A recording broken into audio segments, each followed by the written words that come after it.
Assalamualaikum warahmatullahi wabarakatuh. Jumpa lagi bersama saya Rudi Sungkil. Kali ini saya akan berbagi mengenai tromol belakang ya, tromol belakang non-matic tromol belakangnya seperti ini agar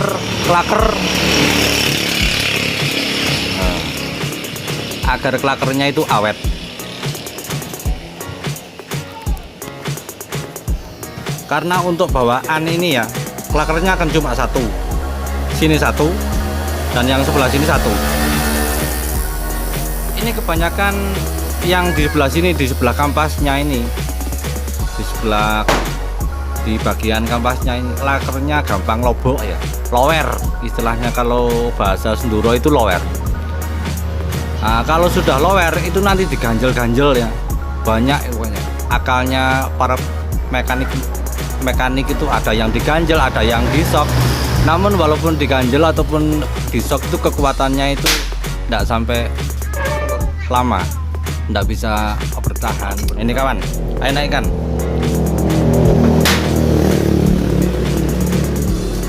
Seperti ini. Di sebelah sini ini dikasih klaker 2 dan di sebelah sininya juga dikasih 2. Kalau menggunakan di sini 2, di sini 2, ini cocok untuk muatan berat, itu cocok.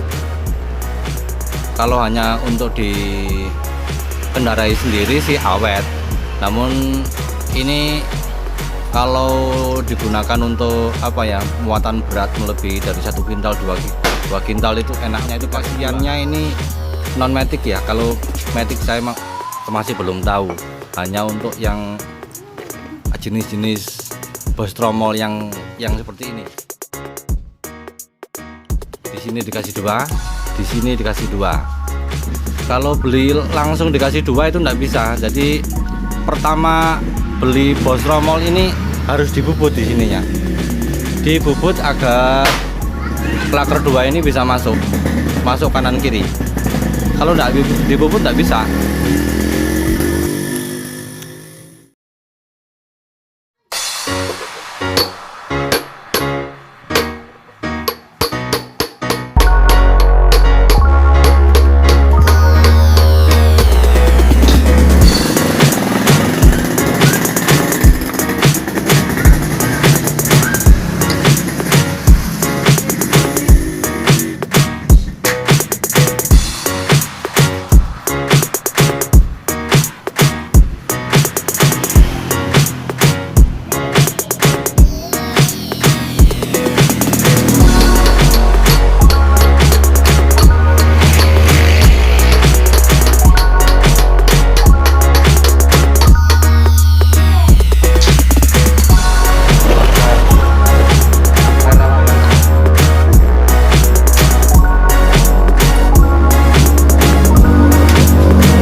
roda sudah terpasang menggunakan yang ini 4 klaker atau 4 bearing, yang sini 1. Ini cocok untuk muatan berat. Lah ini guys, motornya sudah motor khusus komplangan, khusus kebun guys. Aduh guys, ini pemiliknya. Tapi kalau untuk motor Matic saya masih belum bisa ngasih tutorial ya, karena Matic pun juga ada solusi agar klaker roda belakang itu bisa awet. Tapi kalau di pemasangan di seperti Mega Pro, Honda GL itu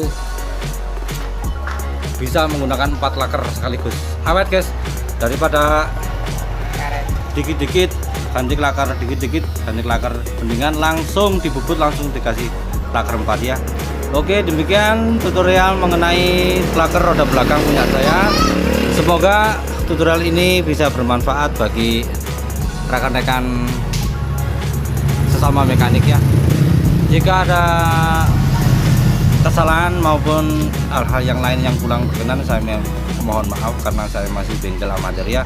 Cukup sekian, wassalamualaikum warahmatullahi wabarakatuh.